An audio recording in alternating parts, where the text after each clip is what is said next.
अध्याय 29 भारतीय प्रेस का विकास। जेम्स ऑगस्ट हिक्की ने 1780 में द बंगाल गजट या कलकत्ता जनरल एडवर्टाइजर की शुरुआत की, जो भारत का पहला अखबार था, जिसे सरकार की मुखर आलोचना के कारण 1782 में जब्त कर लिया गया था। बाद में और अधिक समाचार पत्रिकाएं आईं, the Bengal Journal, the Calcutta Chronicle, the Madras Courier, the Bombay Herald. Company के अधिकारी चिंतित थे कि कहीं ये समाचार पत्र लंदन न पहुंच जाएं और उनके कुकर्मों का पर्दाफाश कर दें। इस प्रकार उन्होंने प्रेस पर अंकुश लगाने की आवश्यकता को देखा। प्रारंभिक विनियम। प्रेस अधिनियम 1799 की सेंसरशिप लॉर्ड वेलेस्ली ने भारत पर फ्रांसीसी आक्रमण की आशंका को देखते हुए इसे अधिनियमित किया। इसने हेस्टिंग्स सहित लगभग युद्धकालीन प्रेस प्रतिबंध लगाए, जिनके पास प्रगतिशील विचार थे, और 1818 में पूर्व सेंसरशिप लॉर्ड के तहत इन प्रतिबंधों में ढील दी गई। सेंसरशिप को हटा दिया गया था। लाइसेंसिंग विनियम 1823।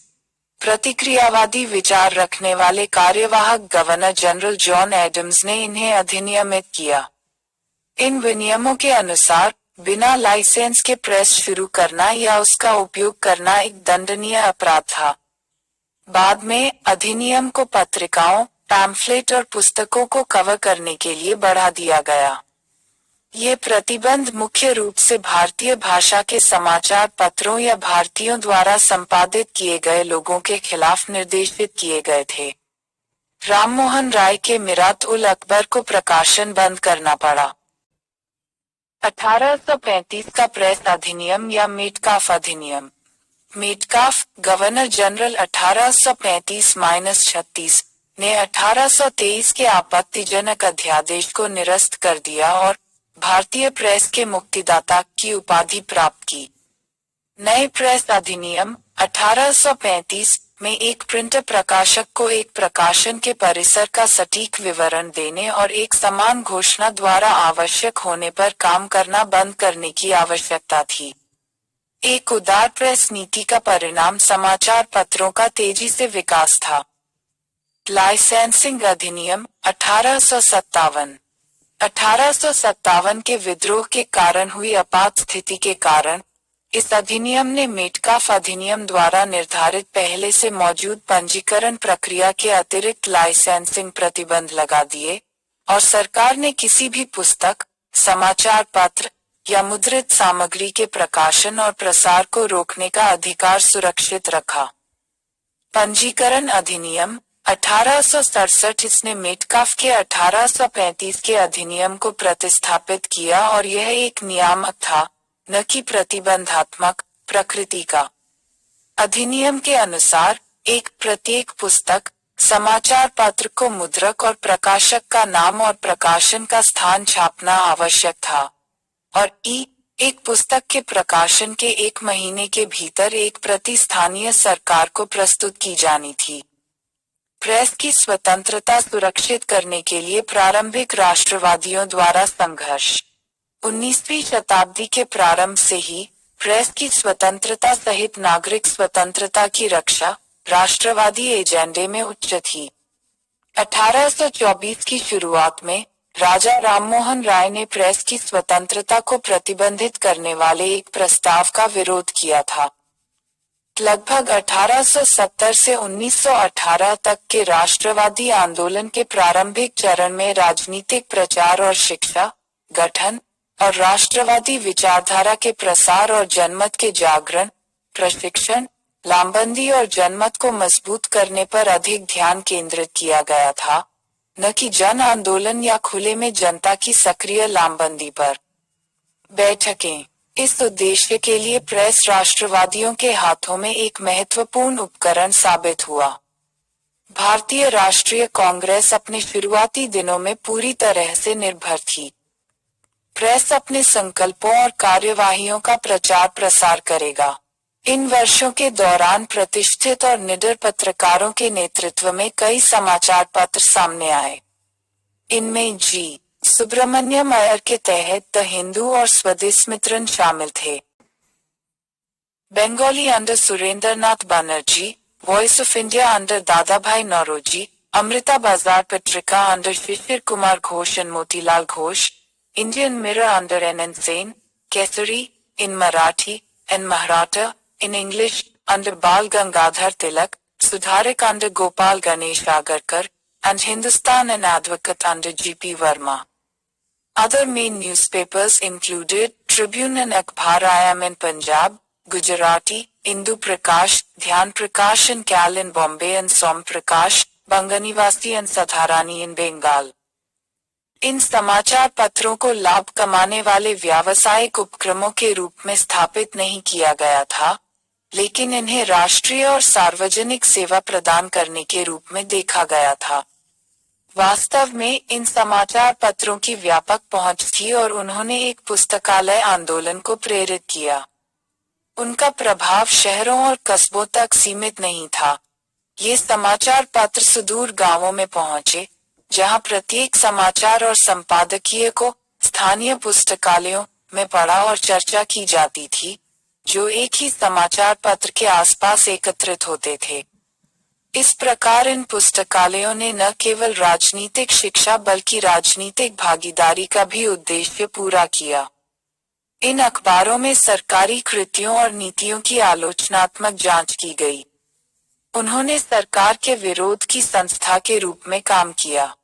सरकार ने अपनी ओर से कई कड़े कानून बनाए थे, जैसे कि भारतीय दंड संहिता की धारा 124A, जिसमें यह प्रावधान था कि भारत में ब्रिटिश सरकार के खिलाफ असंतोष पैदा करने की कोशिश करने वाले को आजीवन या किसी भी अवधि के लिए या जेल में रखा जाना था।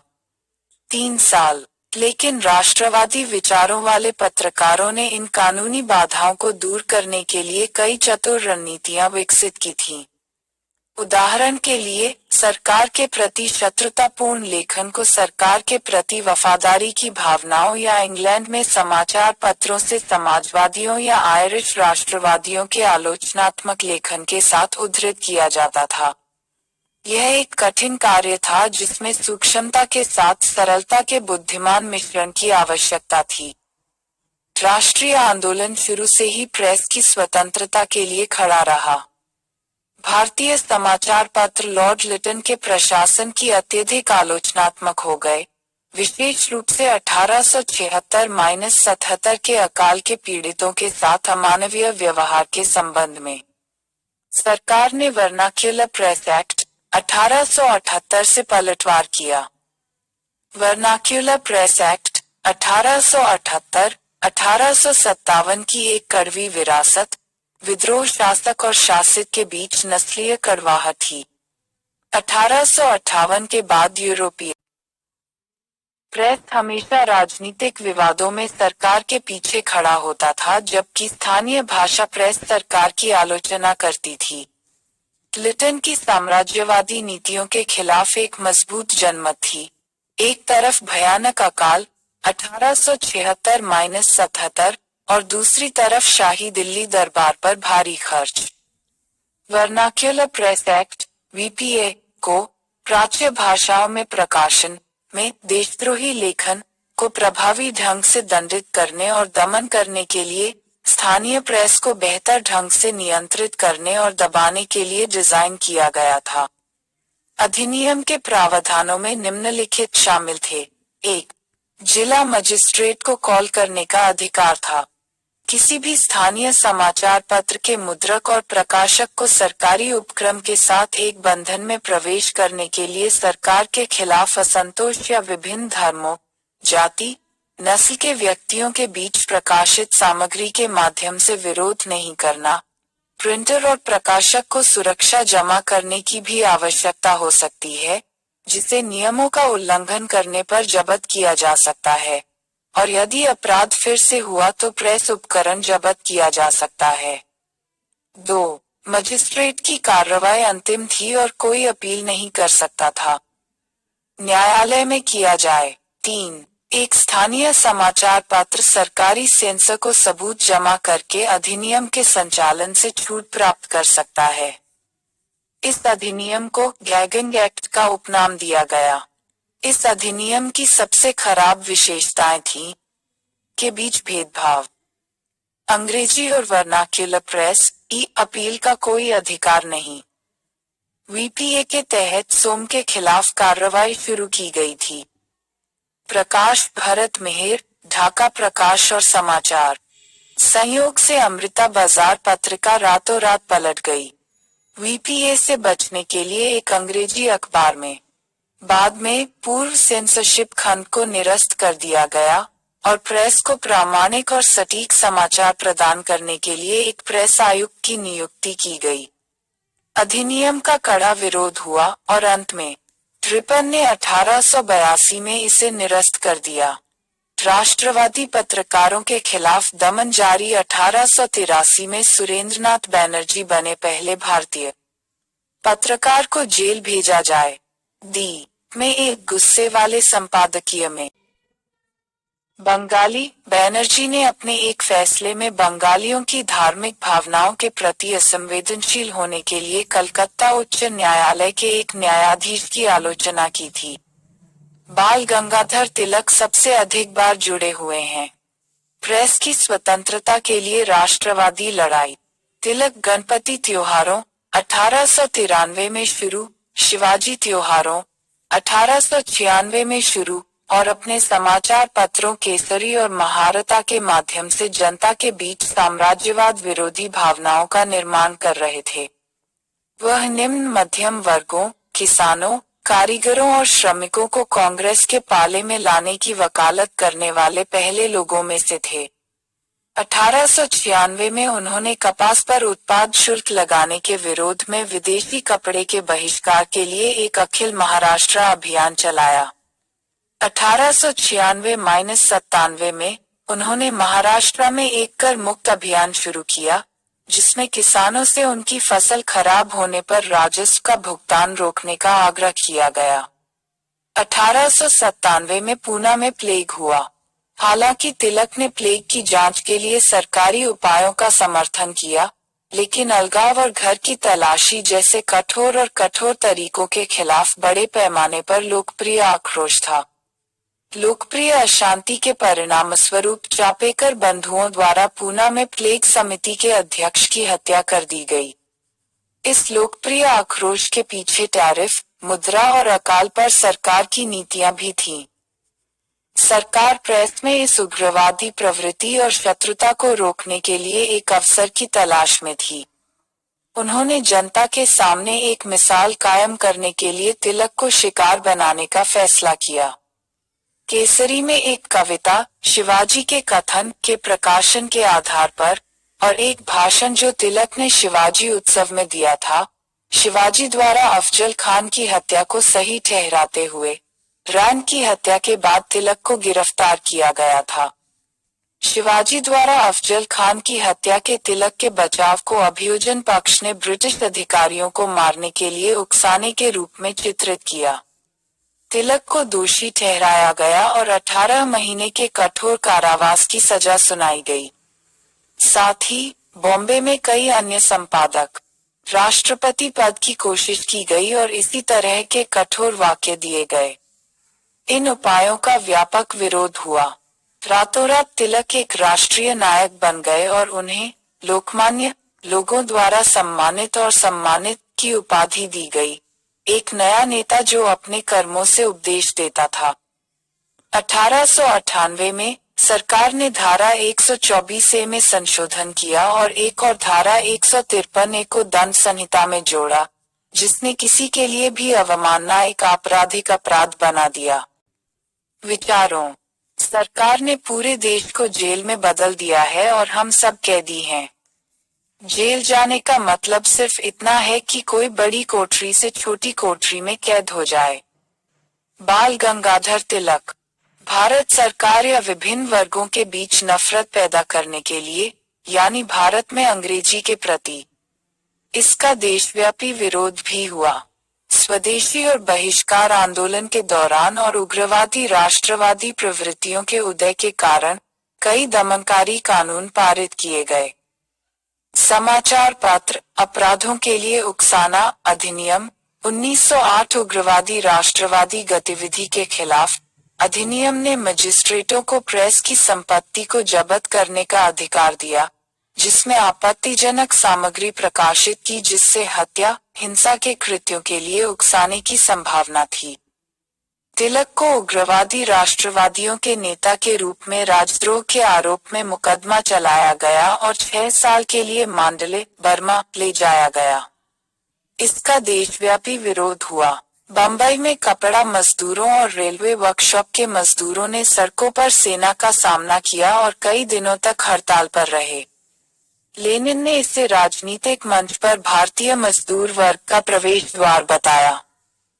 भारतीय प्रेस अधिनियम 1910। इस अधिनियम ने वीपीए की सबसे खराब विशेषताओं को पुनर्जीवित किया। स्थानीय सरकार को प्रिंटर, प्रकाशक से पंजीकरण पर सुरक्षा की मांग करने का अधिकार दिया गया था और अगर यह एक अपमानजनक समाचार पत्र था और एक समाचार पत्र के प्रिंटर की आवश्यकता थी, प्रत्येक मुद्दे की 2 प्रतियां स्थानीय सरकार को निःशुल्क जमा करें। रेबा चौधरी के अनुसार प्रेस एसोसिएशन ऑफ इंडिया ने 1910 के प्रेस अधिनियम के संचालन पर एक ज्ञापन में कहा कि अधिनियम के तहत लगभग 1000 कागजात पर मुकदमा चलाया गया था। प्रतिभूतियों और जब्ती की कुल राशि जो सरकार के हाथों में चली गई। 1918 में किए गए एक अन्य आधिकारिक रिटर्न के अनुसार अधिनियम के पहले 5 वर्षों में लगभग 5 लाख रुपए थे। अधिनियम के तहत 500 से अधिक प्रकाशनों पर प्रतिबंध लगा दिया गया था। प्रथम विश्व युद्ध के दौरान और बाद में पहली बार राजनीतिक आंदोलन के दमन और मुक्त सार्वजनिक आलोचना के लिए भारत रक्षा नियम लागू किए गए थे। विश्व युद्ध 1921 में तेज बहादुर सप्रू की अध्यक्षता में एक प्रेस समिति की सिफारिशों पर 1908 और 1910 के प्रेस अधिनियमों को निरस्त कर दिया गया था। भारतीय प्रेस आपातकालीन शक्तियां अधिनियम 1931। इस अधिनियम ने सविनय अवज्ञा आंदोलन के प्रचार को दबाने के लिए प्रांतीय सरकारों को व्यापक अधिकार दिए। यह 1932 में सभी गतिविधियों को शामिल करने के लिए इसे और बढ़ाया गया था। सरकारी सत्ता को कमजोर करने के लिए गणना की गई। द्वितीय विश्व युद्ध के दौरान भारत की रक्षा नियमों के तहत पूर्व सेंसरशिप लगाई गई और प्रेस आपातकालीन अधिनियम और आधिकारिक गोपनीयता अधिनियम में संशोधन किए गए। एक समय में कांग्रेस की गतिविधियों से संबंधित सभी समाचारों का प्रकाशन अवैध घोषित किया गया था। सारांश: भारत के पहले समाचार पत्र। प्रारंभिक विनियम प्रेस अधिनियम 1799 की सेंसरशिप लाइसेंसिंग। विनियम 1823, 1835 का प्रेस अधिनियम लाइसेंसिंग अधिनियम 1857। Registrar early nationalist struggle for free press राजनीतिक पर ध्यान केंद्रित करता है। अधिनियम 1867 प्रचार और शिक्षा कई राष्ट्रवादी उन्मुखों का उदय। समाचार पत्र सार्वजनिक सेवा के लिए पत्रकारिता न कि लाभ के लिए को नियंत्रित करने वाले राष्ट्रवादी प्रेस को दबाने के प्रयासों का उल्लेख करें। वर्नाक्यूलर प्रेस एक्ट 1878 स्थानीय समाचार पत्रों को नियंत्रित करने के लिए डिजाइन की गई विशेषताएं। उपनाम गैगिंग एक्ट अंग्रेजी भाषा और स्थानीय भाषा प्रेस के बीच भेदभाव। पूर्व सेंसरशिप बाद में निरस्त राष्ट्रवादी पत्रिकाओं और पत्रकारों के खिलाफ कार्रवाई रिपन अधिनियम को निरस्त करता है। भारतीय पत्रकारों को लगातार दमन का सामना करना पड़ा। जेल जाने वाले पहले भारतीय पत्रकार सुरेंद्रनाथ बैनर्जी। बाल गंगाधर तिलक को प्रेस की स्वतंत्रता और उनके खिलाफ सरकारी कार्रवाई के लिए सेनानी के रूप में, राष्ट्रवादी प्रेस को दबाने के लिए और कदम अखबार अपराधों को उकसाना अधिनियम 1908 और भारतीय प्रेस अधिनियम 1910।